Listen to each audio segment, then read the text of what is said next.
Hello दर्शक नमस्ते। सिधै सङ्घर्षमा चैनपुरदेखि हो। यहाँ चाहिँ म मेरो बारीमा आएको छु। मेरो गोरु चाहिँ यहाँ छ हैन। अब मेरो बारीमा हेर्नु ल, यो सुन्तला फलिरहेछ। इत्रु बोटमा पनि सुन्तला फलिरहेछ है त। ल हेर्नु है त, यहाँ मात्रै होइन अरू ठाउँमा पनि छ। दाजुले यहाँ सुन्तला चाहिँ गोड्दैछ हैन। यी अरू ठाउँमा पनि यहाँ फलिरहेछ हैन। यी एक एकवटा जानु भयो नि फलिरहेछ है। इत्रु इत्रु बोटमा हैन। अरू कहाँ छ बोट? अरू तल तल छ अरे हैन। बारी पनि उयो बारीमा चाहिँ छैन होला हैन। यो माथिल्लो बारीमा चाहिँ छैन, यसमा चाहिँ छ है।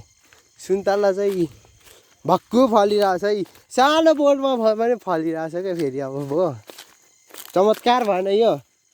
घरमा पनि सानो बोटमा दुईटा फलिरहेछ। यत्रो बोटमा यसमा चाहिँ रहेनछ। ल फलेको हेर्नु त ल, यसमा चाहिँ रहेनछ। अरू कहाँ छ?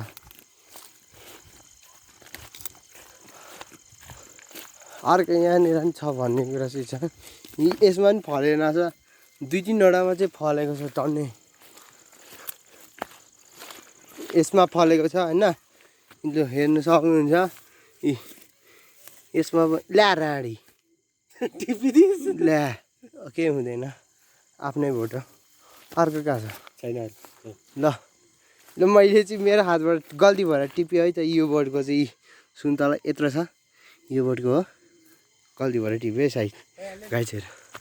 ल हाम्रो बारी चाहिँ यही हो। ल हेर्नु, मेरो गोरु चाहिँ ऊ पर छ। म परदेखि अहिले आएको भिडियो बनाउँदै त्यो माथिको मेरो हजुरआमाको घर हो। हाम्रो बारी चाहिँ यही हो है त। लगाएछ हेर्नुहुन्छ, सारा संसार हेर्नुहुन्छ भने ल।